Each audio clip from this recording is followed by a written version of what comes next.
so this tells you which segment that is. So once you have the idea, yeah, identify the problem. So there are two things you think about. Is that idea a pain point or just a vitamin? You know, so when you have a vitamin, it's to improve something. But a pain point means that somebody really have that problem. So if you, I will talk about problem-centric thinking later on. But if you take that, so the whole conversation today with you would be how I started to think about living in care. Because I found out that there are a lot of old people who doesn't have care in Africa. And most of the carers are abroad. They stay abroad. They're not here, but our people. They go abroad to care for someone else, but their parents are not cared for. So you find a market that's huge, but most people have not seen those problems. So you see problems, talk about problems today, a lot of that, and then think about what solution. Don't decide the solution first. Use AI to interrogate a number of solutions, 100 solutions, 50 solutions, different solutions that might address that. And then think about what type of technology can help you to, to deliver that solution. Okay? It can be addressing a process, as I said earlier on. It could be so many ways to do it, but focus on that. And that's the model that works. Okay, so the question you asked is actually good. It centers around PMF, which is product market fit. All right, so when we talk about product market fit, we're talking about how does this product you've built, how is it able to fit into the market, all right? And of course, there are different steps. Product market fit is quite broad, but I can be able to provide a few insights. So before you build a product, there's what we call assumption modeling. All right, you can use the acronym IDV. I stands for identifying what the problem is. All right, D stands for documentation. All right, and V stands for validating. So we're not about identifying a problem. All right. So now ideas can come in different ways. Maybe you just thought about it and you decided to start building. Okay. It could also be a problem that you've seen. Okay. From your personal encounter or from another person's, experience, okay? Now, if you're able to identify what that problem is, okay, you need to know first what the problem is. Secondly, who are your target audience, all right? Who are you building this problem for? Who are you building this solution for, all right? Because, let's say you go to the desert. You can't go to the desert and start selling sand.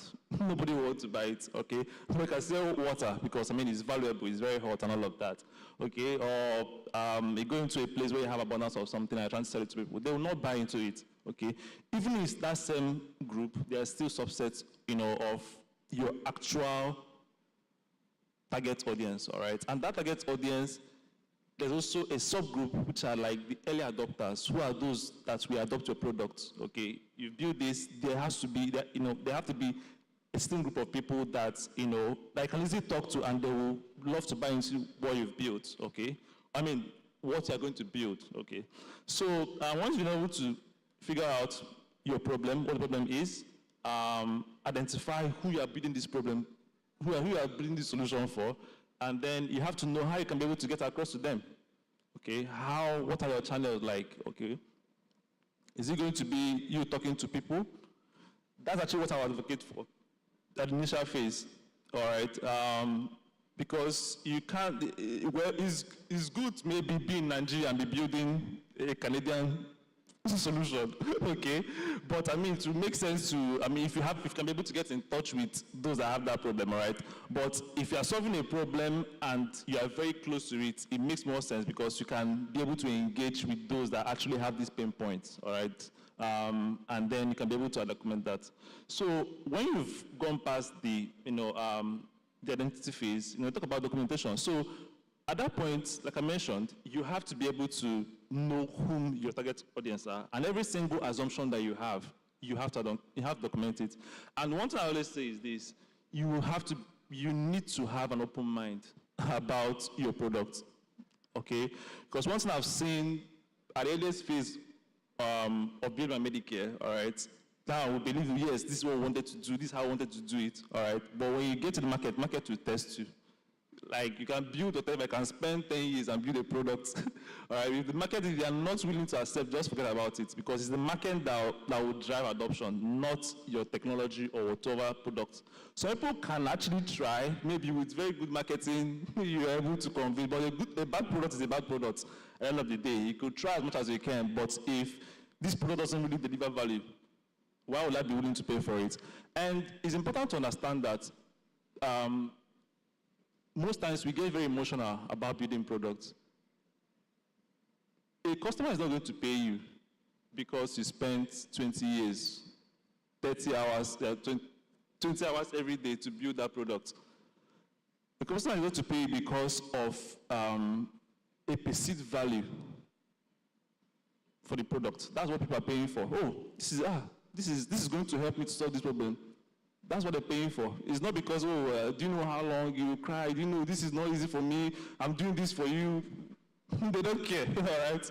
All right, they care about the value that they are getting from your product, all right? So if you're able to get to, then you get into the market to build your products.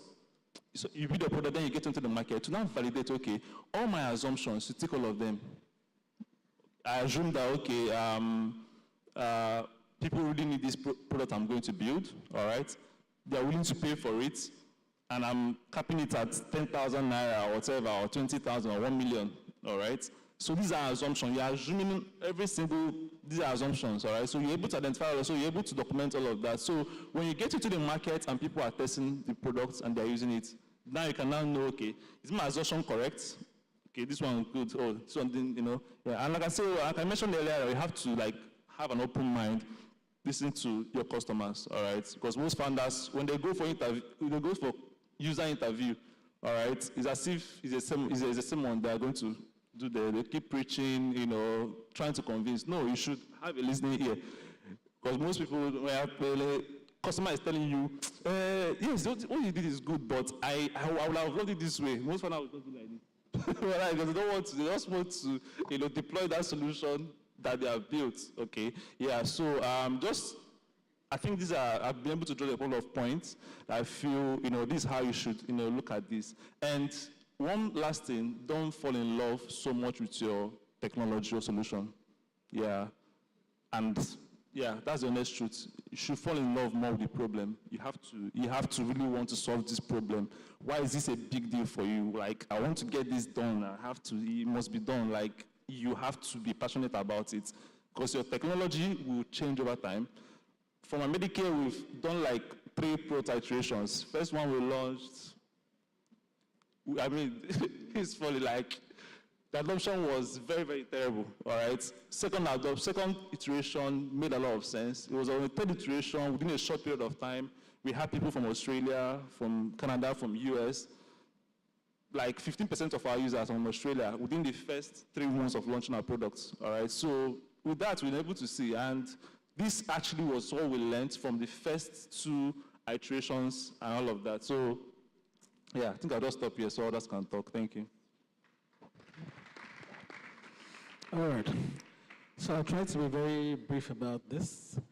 First of all, the question you asked, I think the bottom line is, how do you identify problems to work on? So I have a book I wrote called Build What Matters, Building What People Will Pay For. And that is the whole core of the question you asked. So I'll first start by giving an example. The most difficult thing to build is a healthcare solution. And most of the time, because we understand and know the problem, but the people you are selling to don't understand the problem that much. It's not a priority to them. People would rather buy data on their phone than spend money on your subscription. You know this person would die, but he doesn't care about it. So I'll give the example. About 15 years ago, I launched a product called Sphinx Weekly Health Tips. And the idea was that you subscribe for 500 naira, and every month you get an SMS on a particular health condition you choose, such that after 6 months you'll be well educated about the condition. Like you said, I spoke to a lot of people. Everybody said, wonderful idea, great idea. I now spent 500K in those days and launched. Not one person bought it. And the truth is that it cost 500 naira. I can ask somebody for 500 naira, he'll give it to me. But if I say subscribe, he will not subscribe. Because it's not a problem they have. They don't care about the problem. Many times when people tell you it's nice, it's not because they care about the problem. It's because Nigerians and people are basically nice. Nobody wants to discourage you. And so before you spend money building anything at all, try to validate and try to get some sort of pre-orders. So for my next products, I did the same questionnaire. By the bottom of it, I mentioned that would you like to pre-order? Until I got 35 pre-orders, I didn't even start the product at all, because I knew that everything they were saying was fluff. So there are two ways really I describe as how to identify problems. We have the exploratory and the postulatory. Experiential is something you've experienced yourself. So for instance, I built GeroCare now, and the reason I built GeroCare was because in the space of 1 year, my father had 2 massive strokes. And that was not because there's nothing I could have done. I was simply living and working in another location. When we further researched it, we realized that in Nigeria, for instance, by the time you get to the age of 40, 45, there's an 80% chance you will have lost one or both your parents to untimely death, or have at least one of them incapacitated. And so we understood that this was a severe problem. And on that age group, many around me had lost their parents. It was clear it was a problem. So that's why we moved into that. The other is postulatory, meaning you have no clear picture of the problem, but you speak to enough people and identify certain things.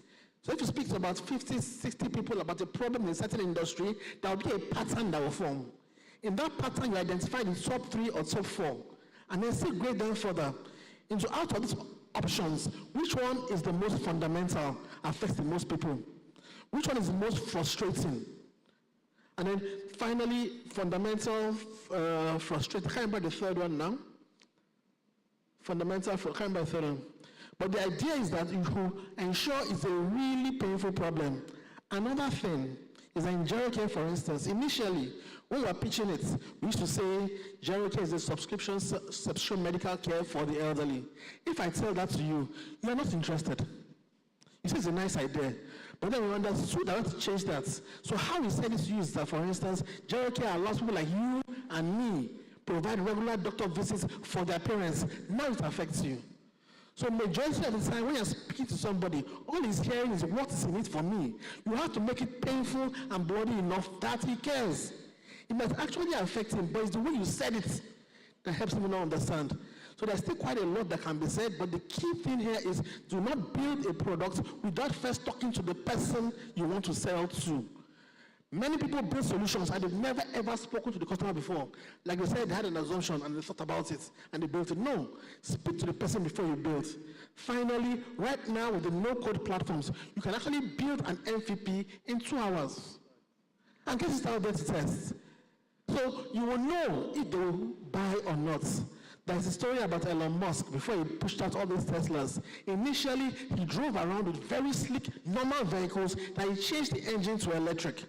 And the number of people that showed interest made him want to spend money. So don't spend money first. You validate it, ensure there's a need before you spend. So you avoid the problem of, well, the problem is really strong. The solution is really nice. It's nice to you, but it's not nice to them because they don't care about it.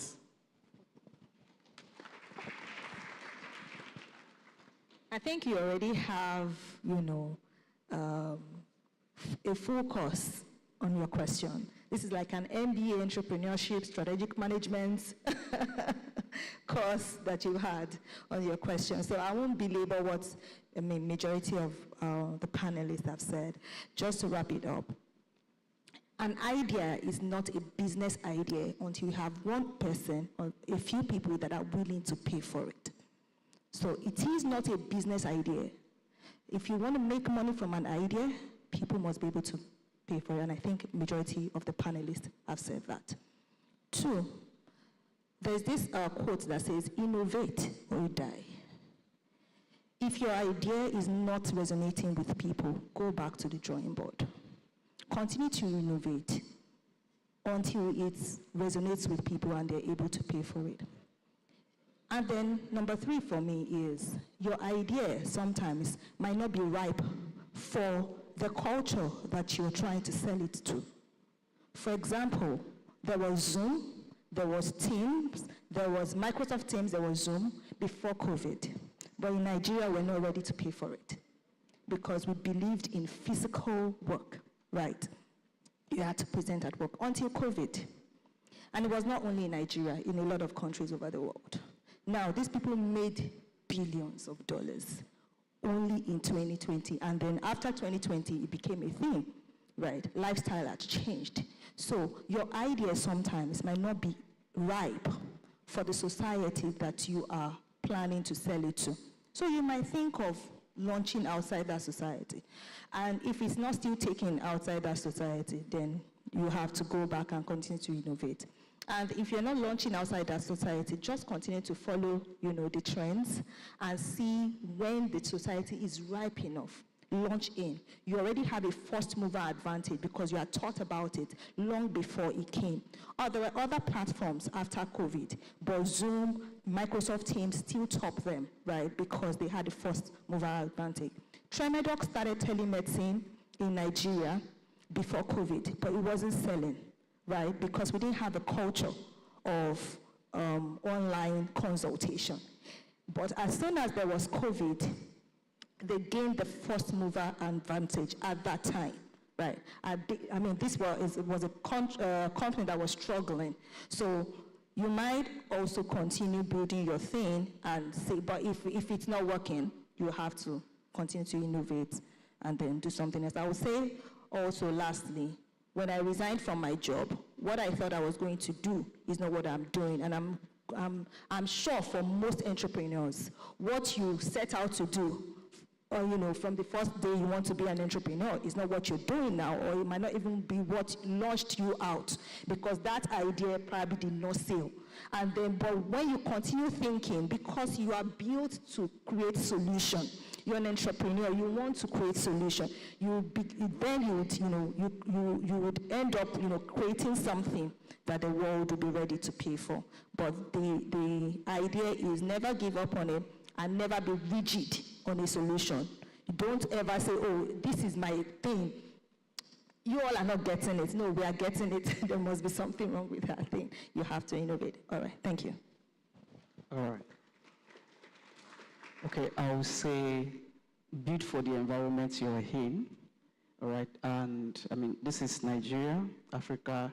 If you're going to have an edge with an health solution, try to build something that does not require constant internet. That's one.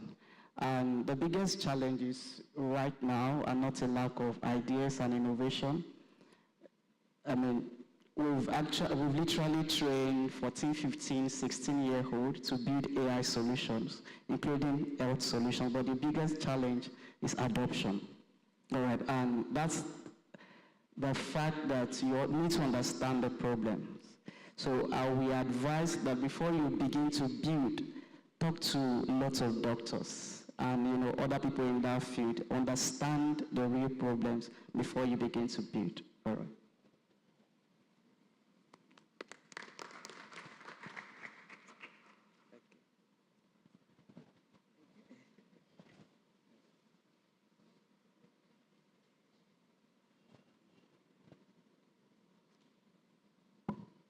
All right, thank you very much.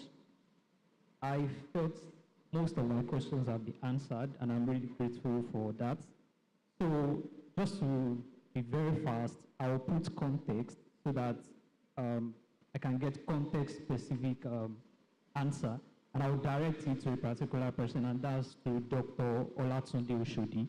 So I'm Michael Adini. I have experience in biomedical research in infectious disease majorly, and I'm also a machine learning engineer.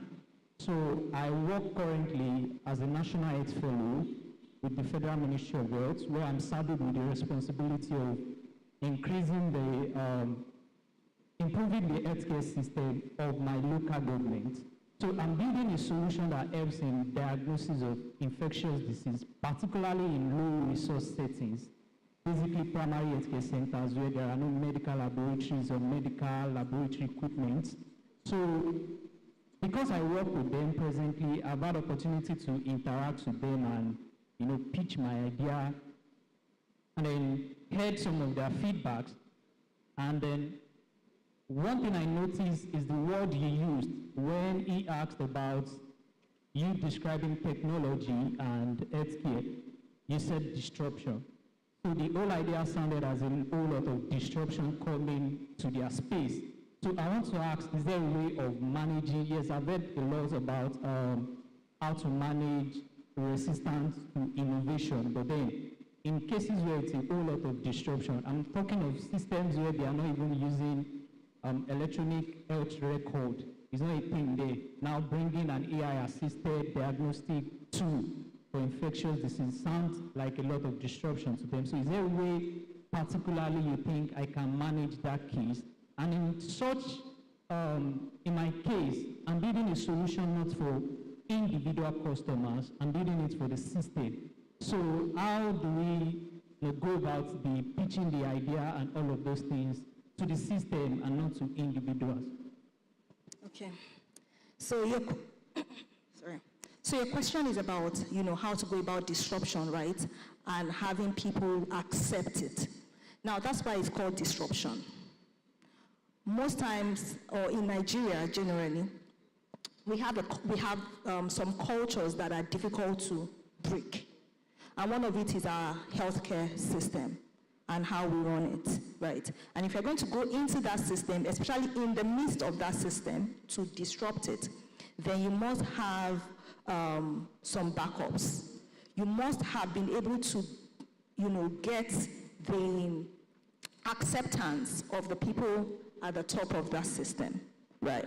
Now, you're disrupting the system and you're doing it for a positive cause. You're not just only going to go there with your disruption. Whatever you're going to use to disrupt the system must also have a system. And say, this is how we are coming in. You're not just going to go into the midpoint and say, we want to disrupt here. I don't know if you get what I'm trying to say. Now, you could see that there are a lot of telemedicine platforms now that will consult for you. After consultation, they direct you to the diagnostic center, right, who would come take the blood sample at your residence or wherever is convenient for you. After they've taken that, you could review your investigation results online, and then after you've done that, they would now link you to a pharmacy who would dispense medication and dispatch to you at your convenience, right? What they have done is they have disrupted the system in a way that they have also created a system that works. I don't know if you get what I'm trying to say. You wouldn't just do only teleconsultation and say, go and sort yourself. You have not provided a solution. So now that is what majority, it's now an end-to-end,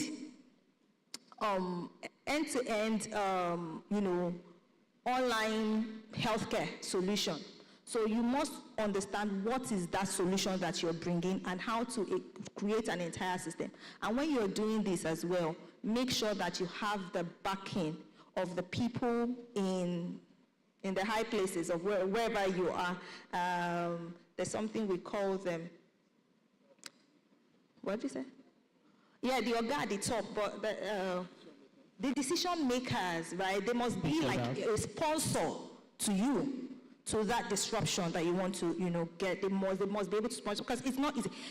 Tell me, now we don't have shorthand in our systems again. Now we don't have typewriters again, right? We now have computers, and no longer desktop. We now have laptops, we now have tabs, and all of that. Now we can do a lot of things on our phones. But before these things came to play, some people fought it tooth and nail because they were, you wanted to take away their means of livelihood, which was shorthand or using a typewriter. So there are some people within that system that you would also do away with when your innovation comes to life. And of course, they will fight you tooth and nail. So except you have a sponsor, except you have the people at the top sponsoring your, that disruption, backing you up and giving the right awareness and why this innovation is necessary, then that's when you can succeed. Thank you. Okay. All right. So let me add one thing to that. So first of all, for disruption to work, the focus should be on the results. If whatever you are providing is providing at least 10x a better result than the previously existing system, you have something. Then the other key, as she said, is to get the decision maker to understand the value. Because the people down the line may not understand the value, they may not be seeing their own task that is going. The company CEO, for instance, his focus is bottom line. You need to show how it can affect the bottom line. So I also heard about some situations in the past whereby people came in under the guise of research. So you provide your solution to them for free, they are doing a research. Let them see with their own eyes that is doing 10x better than their currently existing solutions. So there's really no inhibition to dropping something for free. Nobody will say no. But the truth is that as they begin to use it, they see the difference themselves. I remember in the early days of a company called Thrive Agric, they had objections from farmers to using new techniques. So what they did was the farmer can farm on his own land, but they will have a land next to the farmer's own that they are paying the farmer's salary for to farm that land. But that land is using their own techniques. So in their own eyes, they're now seeing what they are doing themselves, what they know, and seeing what they're paying them to do with another technique. Obviously, they will adopt that technique. So the key one is to make sure your solution provides at least 10x the result of the existing solution. Make the decision makers see that alignment. And then you can just put in a Trojan horse, say, can I do this for free? And I'm doing a research, I want to find out if it works, blah, blah, blah. Let them use it on the guise of research and see the value it's bringing. Or you can also get them to do what Thrive Agric did. Get them to have their own, but have a program whereby you're paying certain people or the same people to use your solution so they see the difference real time. Then there'll be no argument. It's not me convincing you, it's what they saw by themselves. Most times, those people will now become the sponsors.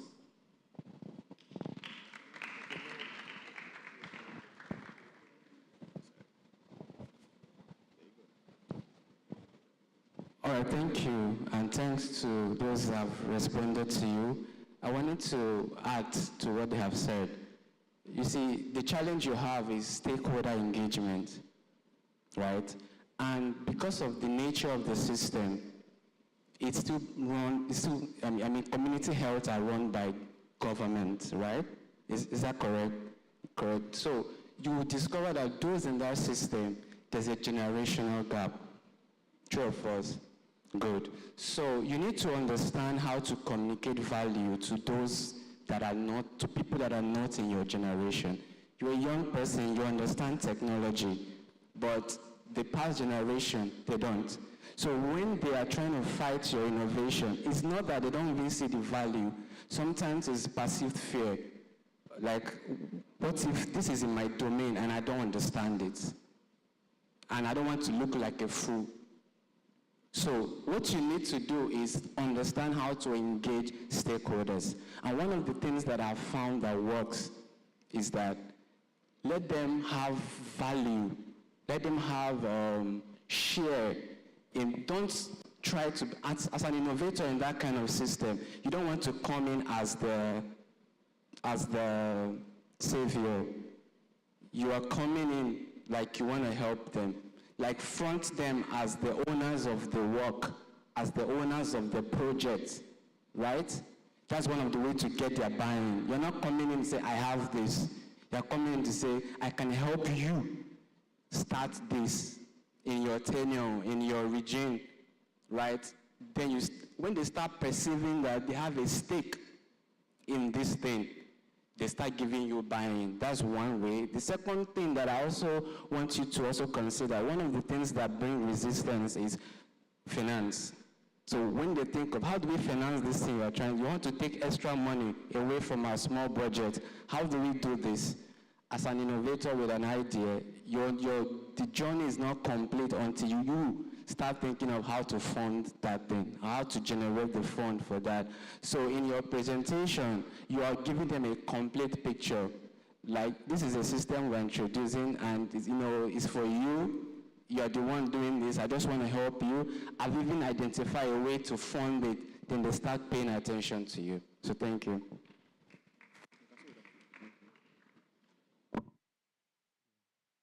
All right. Good afternoon, everyone. So I want you guys to indulge me for a minute. Okay. So I want you guys to indulge me, right? I want to know who is doing any form of investing. So I want to know who is doing any form of investing. So who is an investor amongst you? Okay, who is a founder? Okay, so the question is directed to you guys. So when you were in the ring with investors, right, people that wanted to give you their money to fund your project, right, how did you close them? And how did you know how much of your company shares to give away? So this is how I want to phrase the question. So it's from your personal experience. Thank you.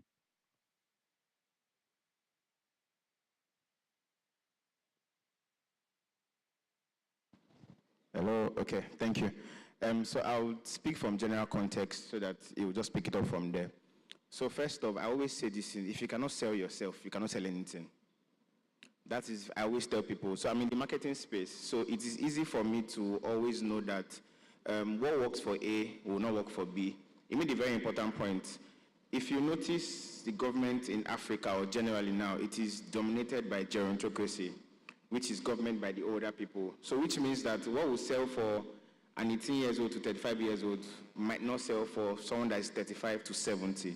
So first of all, if you are drafting a proposal, you need to understand that you are talking from 2 points of view. A point of view that sells to your age range, and a point of view that sells to the older generation. Because now, one thing you should know about the older generation is they don't have time.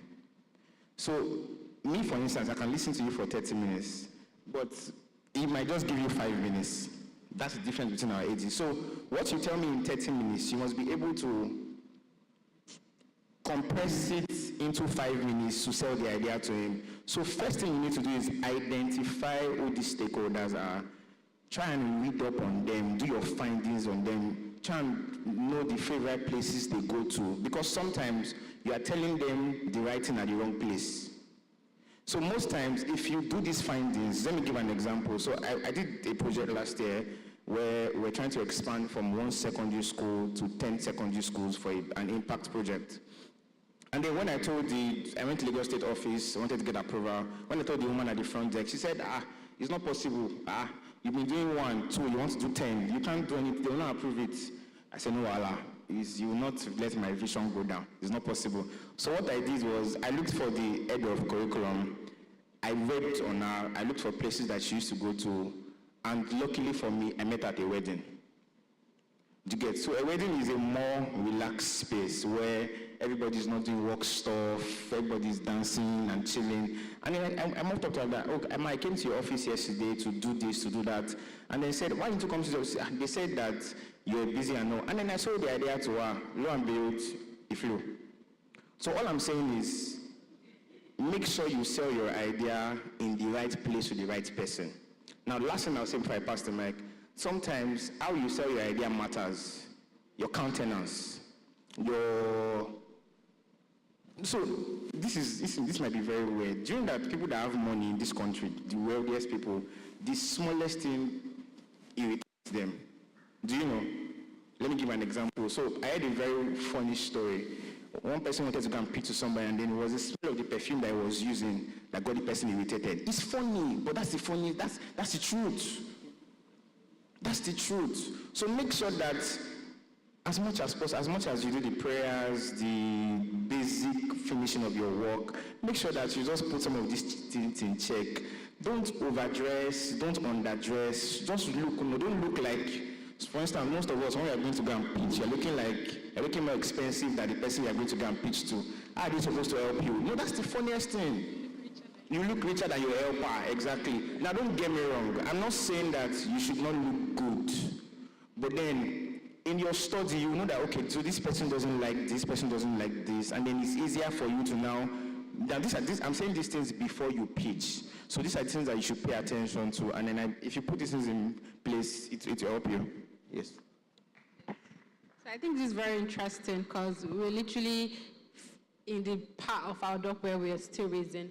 There's a different approach, and I think he touched on it, to different investors. So there's no hard and fast route as to how you're supposed to speak to investors. There are people who do not want a pitch deck. In fact, if you start the conversation with a document, they'll just say, this one's, they don't know what they are doing here.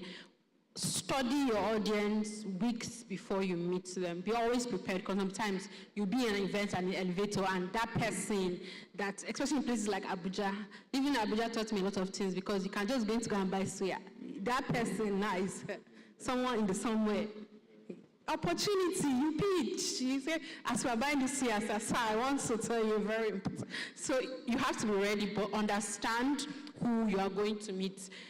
I can wear a blazer and come here now and speak. If I'm going to Abuja for a meeting, I'm on a buyer with my scarf, because it's a different environment. If I'm walking into that room with certain, even, I'm trying to be as coded as possible, government-making organizations, there's a stereotype, and it's sad that we have to adapt to this thing, but it's the reality. If I'm coming there with, maybe I'm saying, oh, I'm a tech babe, I go there with my short sneaker and my t-shirt with our dog.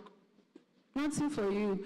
So understand the audience that you're going to speak to and tailor what you're trying to offer to them. Put value in front. Don't start with, oh, my mother died. You know, Nigerian, we like to tell stories. In every startup in Nigeria has a backstory. So in 300 level, my daddy died, and then it's cute, it's nice. What is the numbers? What is the market? What are they getting for it? That's all investors care about. In 5 years, am I getting my return on investment? So put that in mind.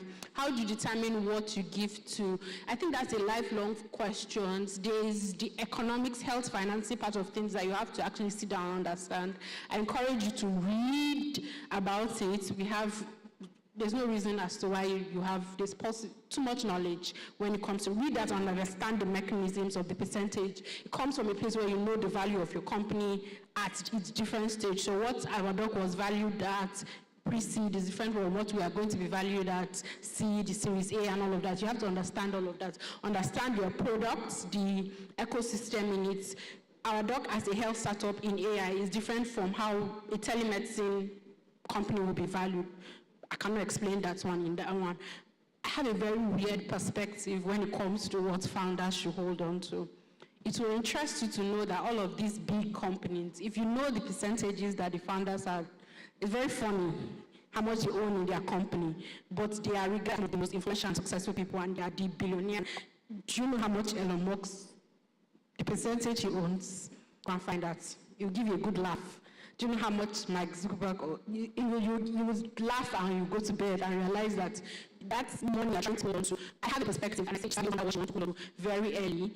Make it as reasonable, as minimalistic as possible, because that will give you a lot of room to bring in a lot of people. I can tell you that having not to think about finances would move your company very fast. So this, oh, it's my company, it's my baby, don't fall in love with it, because tomorrow now, if something happens, well, our dog cannot feel, you move on, on to the next thing. So this you need to hold on to certain stakes, because you don't want to give it out to people, and you're losing investors, and you're losing people that would move your company significantly.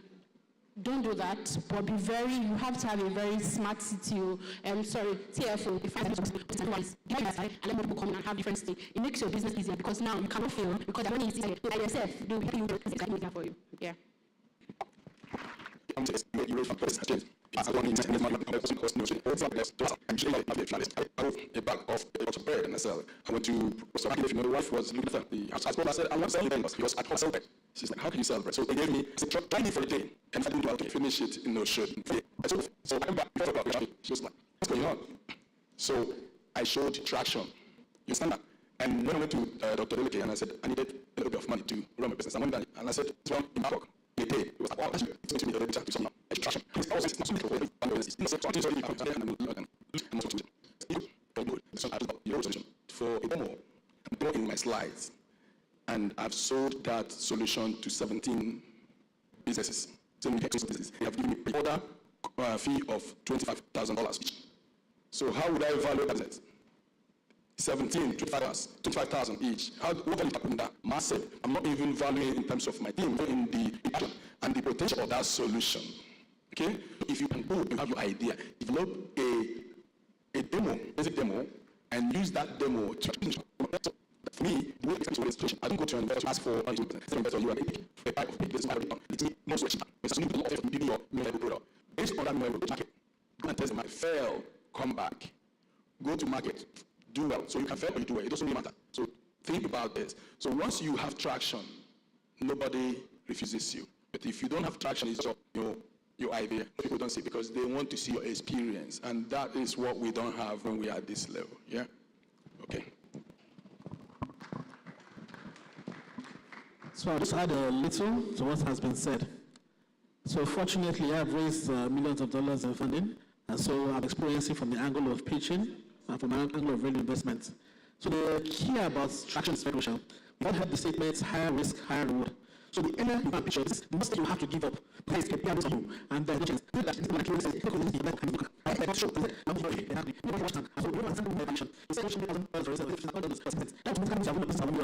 So who knows what that's good for business? That's not really here at this stage. We are thinking about percentage. And then that's good. Community is a system. So just don't get in the class. That's really not this. So it's the earlier you can reach, how you have to give away. And so make sure you reduce the risk as much as possible. If the person can see that you can actually do it, that's why people say, I have an uncle, he has money, but he never gives it to me. The reason why he has money is because he doesn't give people like him money. He has to see the evidence. So key is make sure you have enough evidence that the person will feel less averse to doing the investments. Secondly, you have to understand what kind of businesses the person invests in. No matter how beautiful the idea is, if the person invests in fintech and you are pitching health tech, he will love the idea, but that's not what his investment thesis is. That's what his mandate is to invest. No matter how the cost, you will get money from him. Not that the idea is not good, not that it's not proven. He's just knowing what he does. And so people may start talking to people without knowing what to invest in, and they don't get what they need.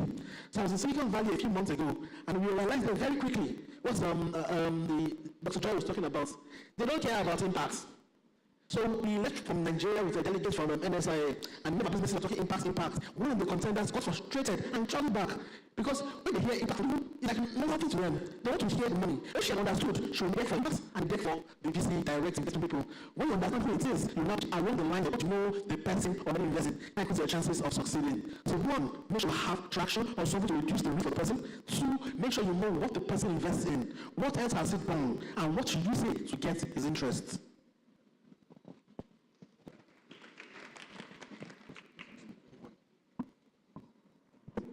Thank you very much, panelists.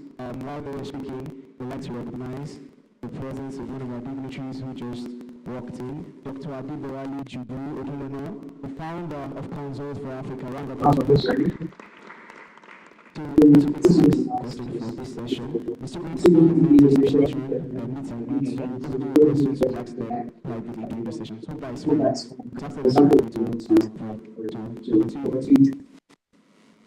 Thank you, Respect. My consent will follow follows. It's about after this form. What's next?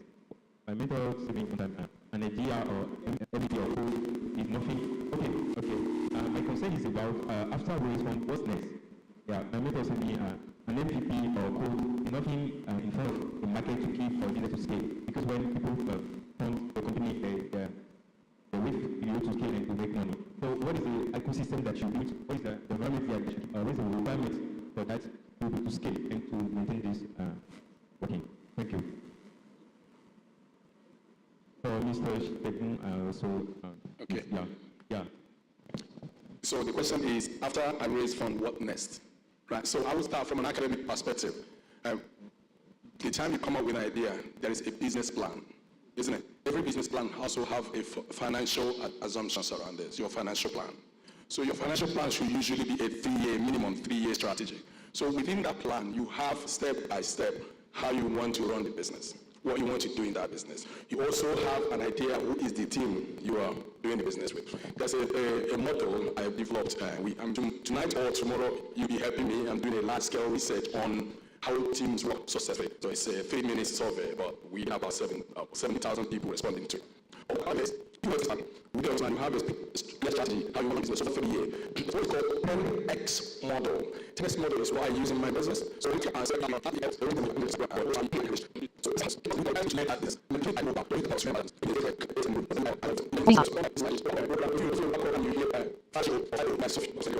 So this of 10,000 to do, I gave it to Babcock for free. But that was really to test out digital skills within a university, out with just normal coding, but developing real-life programmers and connecting them to business opportunities. So I had a plan. I had a 3-year plan. Year 1, pilot. Year 2, I will scale to 10 places, 10 exits. So because I've already learned that I go to an investor and say, I'm not going to do this in 10 places. Yeah? Sometimes I achieve it, sometimes I will not achieve it. But but I have a plan. So you must always have this plan. And when you're actually trying to they want to see your 10-year your timeline over 3 years. So that shows also that if you're doing a business, most businesses are successful in the first 2 years, but mostly you're not getting profit in the first 2 years. That's okay. But you want to see your plan. So what next is that your plan, you work towards your plan. It may not happen exactly like that, but it gives you a roadmap how you should do it. Yeah. Okay. Good. And you can learn that here in our university. Okay, I'm going to be very critical with you. I'm just going to tell you this quickly. So first off, don't celebrate too much. Start executing. Bring your ideas into action. Because most times, let's be very honest, you know some of this money, when it enters your account, it comes in at the time that you need money for your own personal use. Let's be very honest.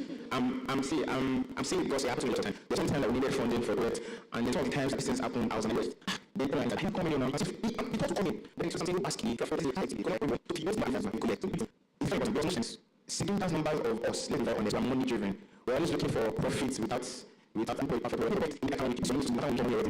proper team, don't be selfish. Create a team where there's a photographer, there's a creative, that way it gives you leverage as a boss to monitor everything. But imagine you're the photographer, you're the person posting on Instagram, you're the person doing this. That way you will not be able to manage the responsibilities after money comes in. Then the last thing, be accountable. See, if you can't be accountable when you misuse it, it's not rocket science. No matter how exactly you go on vacation, no matter how coordinated you are, if you're not accountable with money, the smallest, let's be very, very, the smallest of money, when the big money is, it's problem for you to now eventually now put the money into the right resources. Honestly, because if you take the number, I mean, I had a project last year, I'm going to wrap up with this, and then I mentioned about schools that were doing it, and it's too many like I take some money, now, do you want them to use it? So it's and then I say you want to divert your money into another project, but make sure you execute the project thoroughly. If you are saying to wait and process, make sure the proper time for you to that's accountability. So if you have done that, who's going to ask you for the change as your money? Nobody. So you need to be accountable. Don't be money driven, don't be profit driven. Yes, money is good, don't get me wrong. But the moment you press finance, either like you said, to stay for 1 year, after that, I'm sorry, it's gone. You need to get 5 years as you are doing. You need to get 5. You need to talk to people. If you want to win this event, you need the right people. And what you just have now are not the right people. It doesn't mean that they're not in other teams. You know that can talk, that can sell. So you want that guy that is guru in IT. You want that guy that understands finance. You want that guy that understands medicine. So you really need a balanced team to win this and to go forward in future. I was telling you, stand up is about structured teams, how you work. I can't do what I'm doing. Nobody knows me in what I'm doing. It's the people I work with that matters for me, because they have got all the skills. Like I told you, my background is theology. What am I going to do with it? I went on to study more, but really, if you want to succeed as a CEO in future, you need to understand how to poach the best talents and fit them in your team. So look at people, talk to people here, find out the right people, build your team. And that is also when it comes to what next. Get the right people. Maybe you got that money, you want to get the right person that will help you scale it. Yeah, it's important. So just to wrap up what he said, I'm sorry. Some of what he just said is, you need the gift of men. You see, it's what has helped me in my life so far, honestly. At different points, at different offices I've gone to, you just see someone that will just like you naturally. That is the gift of men. You just need them at different positions in your life. As you go up, you need people. So it might just, the idea you have in your head, it might just be somebody here that will just know somebody that will just change everything that happens to you. Do you understand? So just make sure that during the breakout session, or whatever session that is going to happen after, talk to people, meet people. Don't do I'm shy. That I'm shy team is not a team. They say introvert. Yes, I'm an introvert. Don't worry. I will not say more than that. Thank you. All right, thank you everyone that said. I hope you remember everything that they have shared. All right, so what next after you raise phone? He mentioned specifically the character requirements that you need to have after you raise fund. Being accountable, executing, is a character issue, right? Then the other one that I want to point out is, please tie your fundraising to a business objective. The reason why you need to raise funds is because there's a business goal you need to meet. In fact, those of them that have raised serious funds, they will tell you, a good investor, that you can't show the clear to-do list of what you want to do with that fund. They will just think you want to scam them. So your fundraising should be tied towards business objective. And regarding business, if you understand business, if you build a serious company, just you want to understand business. There are different stages of business. The pilot stage, the scaling stage, the profitability stage, the growth stage. And you need different kinds of funding for these different stages. And each stage requires different things. Like the scaling stage, you need talent to scale what you have discovered is successful business. So you are getting money to make the right people your team, right? Now at profitability stage, you don't need money to recording in hire progress. Profitability. You need another level of money to stabilize your organization so you start making money, right? Then for growth stage, probably you need another money for different business objectives. So have your business plan. It's also how you want your business to go and the end goal of your business. And then about that time, you doesn't have some dollars in your account, and you will not be continuing overnight. You don't see your privileges. Please, Mr. Sheikh, does this require if you are software to MBA after graduate? No, this would be launching. It doesn't matter. As a career counselor, I mean, things like that are what you really, I mean, everything has to be with a reason. Okay, it has to be with a reason. Why do you want to do MBA? If you find out that it's something very critical to what you're doing, then go do it. But if for prestige stay, or, I mean, if you can't find a solid reason for that, you might just not deal with it at the moment. So everything you do should be with a solid reason. Why do you want to pursue postgraduate studies? There should be a reason for that. That's just the way I counsel people. We try to find the reason why you want to take it. And if it's something very critical to your next 2 for 10 years, then we advise that you go do it. But okay, before I give you the mic, if you ask everybody here one question, they'll give you a similar answer. Everything that has made everybody successful here, I'm not sure it was school they learned it from, or no. No, it wasn't masters or PhD. No, you get, it was information that we got and then we used. You get, maybe before it was a school, or maybe what one person says online, inspire to aspire. You know, a lot of motivational speakers outside now. So it's about getting the right information and using it. You get, yes. I'm going to say we have artificial intelligence now. Go to Claude and type, I have a business idea, and I want to understand the financial dynamics of this idea, scaling business model in the next 3 months, come up with a 3-month plan on how I'll learn every single day the financial part of my business. You'll be surprised what you will learn. If you want to do an MBA, it's nice. I mean, you can do it for the, you should also have a goal. Maybe you want to expand it to maybe the UK or US market. I know that to use that like as a passage of entry. Very good. People who have that exposure have used that networks that they build, and that's so to then raise funds and all of that. That's like a 30 picture. But to say this time and age, because you want to learn how to run a business, I want to know, leverage what you have here. And there are ton of business people, these are opportunities to sit down, ask them, how did you do this? When you go to this stage, how did you scale? Even asking what you should do outside scale means that you have not really understood the business dynamics. You should have a plan as soon as you have that idea on what you want to do at this stage point in time. Okay, so as an academic, you add different value to your business. So all of you become co-founders. You found something, and it's more fun when you run the business as a team than just you every day. It can be boring. Like, but the idea, you wake up every morning, you're so excited about it. You want somebody to call to talk to you about it. That's the idea. What you want to do is to convince the next guy that let's go and do this together. And the right person, you be co-founder. They may have MBA, they may have another type of degree, but they're bringing that skill set within the team. Yeah, yes. Okay, thank you.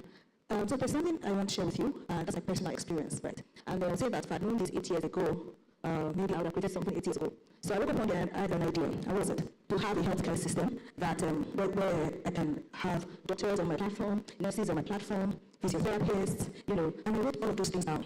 And then I needed medics at your doorstep. I wrote it in a book. I had it in my head, but I didn't understand the concept of team. I'd only worked in a hospital. Doctors are not raised as businessmen. So I didn't understand the concept of surrounding yourself with right people. And then I'll just look at it and then I'll just pray about it. Prayer is good, but God will not come and execute for you, you know. So afterwards, I moved on into the insurance industry, and I just thought that was the only way I could develop my business acumen, which was a good one for me, right? But then, some years after, I stumbled on my doc, doc. And I read the book, and he said exactly now that I had no clue on how to execute. Trust me, if I wasn't chasing, and all these years I had it in my mind, you know, after my MSc, public health, I would do an MBA. It was just about me. If I'd known that I didn't need an MBA to start a business, I would have surrounded myself with business-minded people who would have told me, you know what, because the obstructions in my mind was, how do I buy an ambulance? I always write down the amount we send one ambulance, and then how many ambulances, and how many places I would deal with, put them in Lagos. If I had just surrounded myself with the right people who could disrupt my mindset and say, you know what, you really do not need to have all of these things. You could outsource, you could integrate, you could do this and that.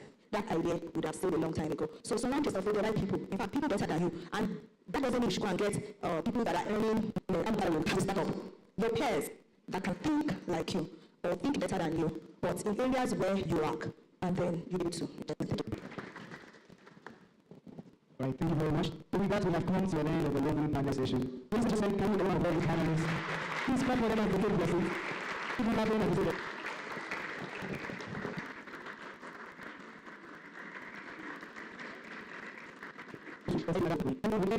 Before we go on a break very shortly, but before then, I'll be calling President Emmanuel just to clarify the visions for the goals and vision.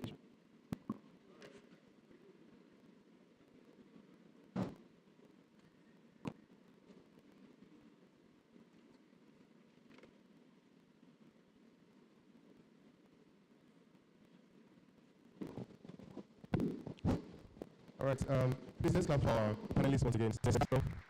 We've gotten the best yet. So quickly, I don't have so much time. Since our panelists are done, I don't know if, sir, is there a way we can let them? Thank you. So the teams, and this health drugs, Lifeline, Shift Clinic, Devi, I don't know what ZEVEIJS. You can see on the Division 1, Master, correct, Mallinks, Mali, wonderful, Universal Initiativity, Best, V-Earth, Same Printer, Division 2.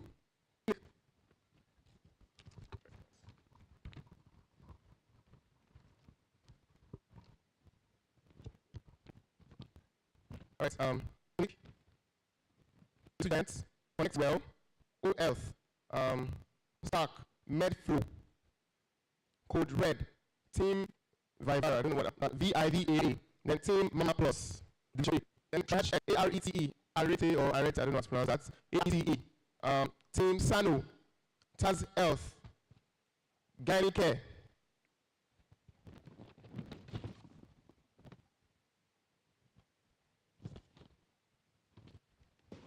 Team Apex, Team Healing Pro, Team Life Link Technologies, Team Optical Intelligence Laboratory. That is Division 3. Sorry, that is Division 4. All right? Division 4. Now, Division 5, Team Serial, Team Acme, Team AME, Team CHC Nexus AI, Team Health Driver, Team Oxycron, Team OMED, Team World Watch, Team Care Good, Division 5. Then Team Sentinel, Team Brain, Division 1. Team Sentinel, Team Brain, Division 1. Team Ped AI and Team Clinical Coders, Team Ped AI, Clinical Coders, Division 2. Team Synapse and Health Bridge Sentinel, Team Synapse and Health Bridge Sentinel. Imisi Health, if I'm correct, is it Imisi Health Care? Yeah, Imisi Health and Team Brevine. Am I correct? The Divine or Brevine? Team Brevine and Imisi Health, that's Division 4. Then Swift Clinic and MedPro.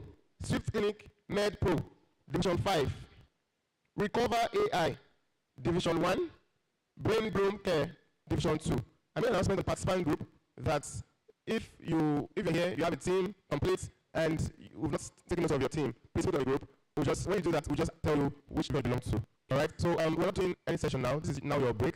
However, the break should have started way before now. This should be the time you're supposed to resume for mentorship. So don't bother to linger in your hostels and all of those. So just go for your lunch, and then we'll make an announcement on when you have to return very soon. All right? Just go for your lunch, ASAP, and then prepare to get back here for the evening session. So when you return, after a brief maybe overview on how we're going to go to the pilot session, the response now will be your different divisions. Again, for those who are not here previously, Division 1, Division 2 on left, Division 3 at the back on this column, and then Division 4 and 5 on the gallery.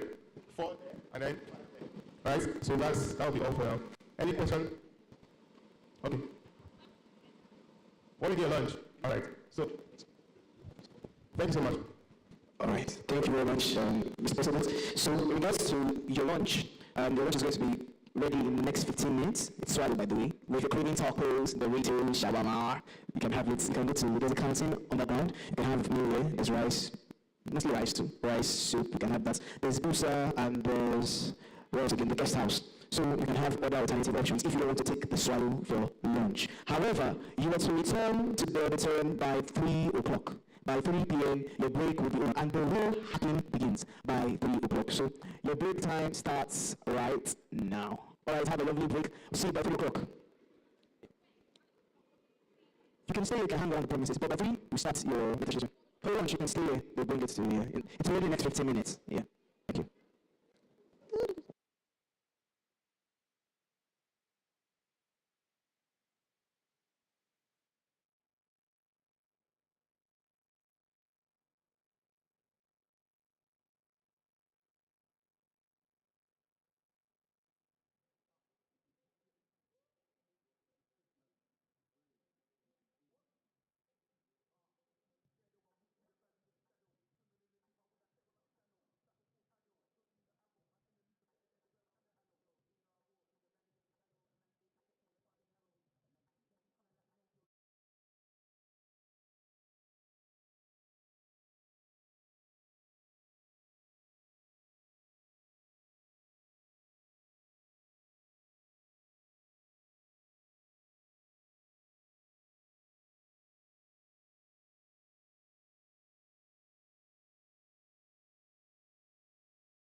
Hello? Okay, fine. All right. Good afternoon, everybody. So, due to the late coming of your lunch, the break will now be extended to 3:55. And those of you who want to collect your lunch, please proceed outside to the left. If you are leaving the auditorium, just to your left, where you pick your food, and from there, you'll be directed to a place where you can eat. So, break is resuming at 3:45. 3:45, your break ends, rather. So, you can proceed to collect your food outside. As we leave, turn to your left, pick your food. Then you go towards the direction of where you have your lunch. Thank you. Just follow any of the volunteers. All right. Thank you.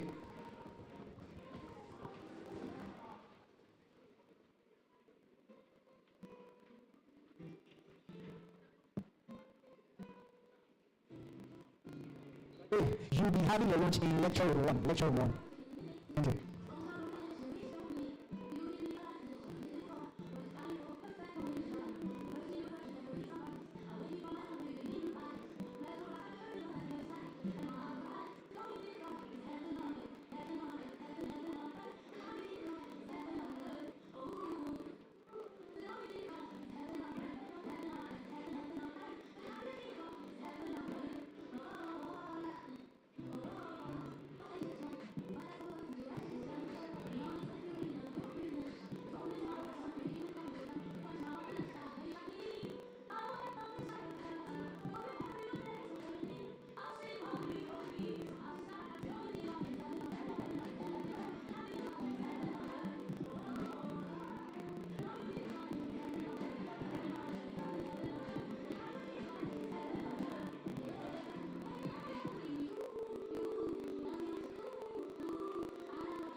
Please, I'm sorry, we cannot eat in the room. Yeah, can use that one. So step aside that one. Or take off or take notes. There's no eat in the lecture, I'm sorry. In the hall. We use lecture room 1. So just this classroom. Thank you. So anything you can come inside afterwards. Thank you. Just remember that we're back here by 3:45. 3:45. All actually fast one. Let's do quick. Thank you.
Fantastic.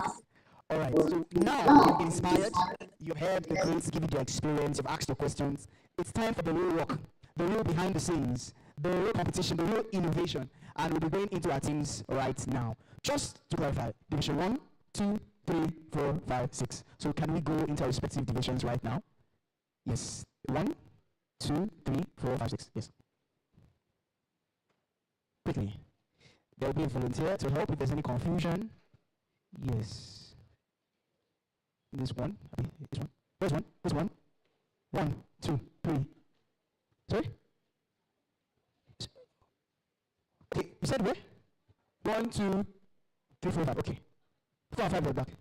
Okay, 4 and 5 upstairs. Alright. So if you're in 4 5, please go upstairs. Thank you.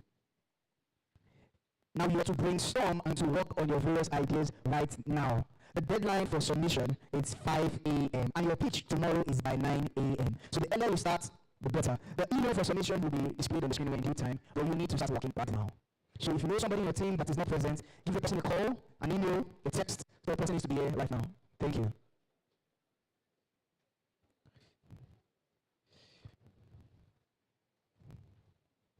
As you are going to your various divisions, I should also remind you that your mentors will be joining us shortly. From 4 o'clock, your mentors will be coming around to supervise and check whatever you're doing. So it's best to start planning early. I feel everybody should have their various teams by now. And if in case you're forgetting your team, please kindly reach out to any of the volunteers. Thank you.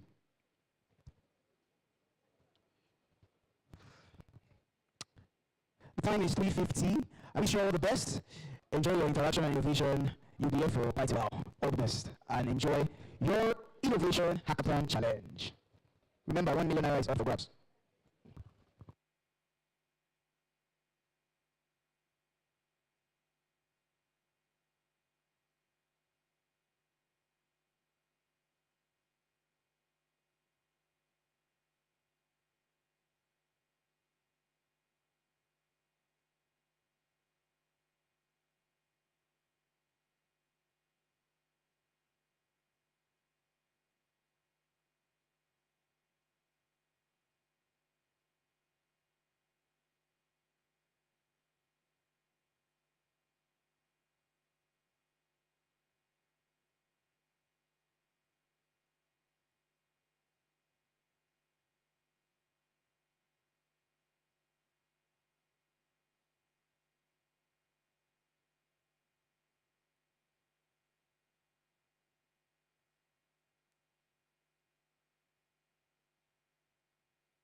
Just to clarify once again, you are sending your slides to this email, and the deadline is 5 a.m.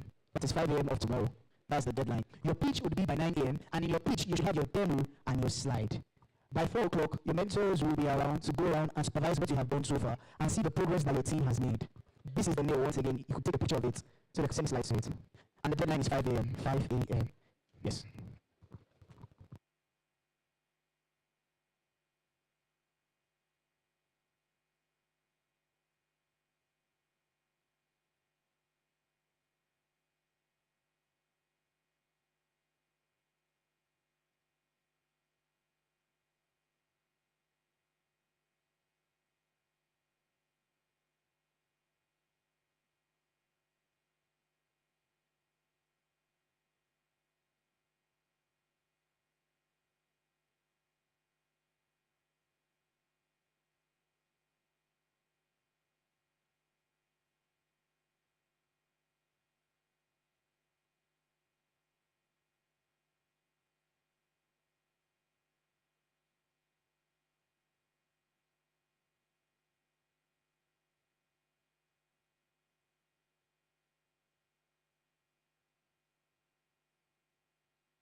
Just to clarify, again, for the sake of those who are just coming, you have to put your respective divisions right now and register as a team.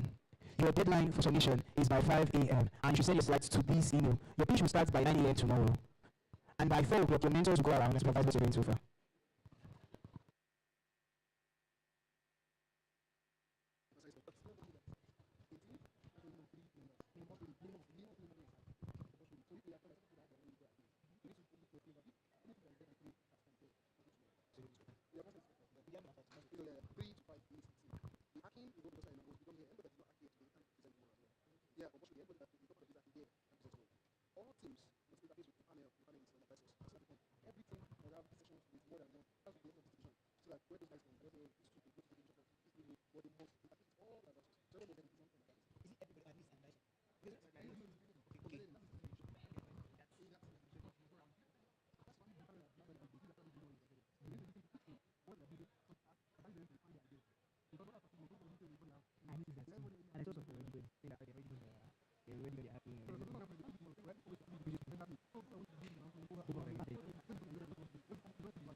Minimum of 3.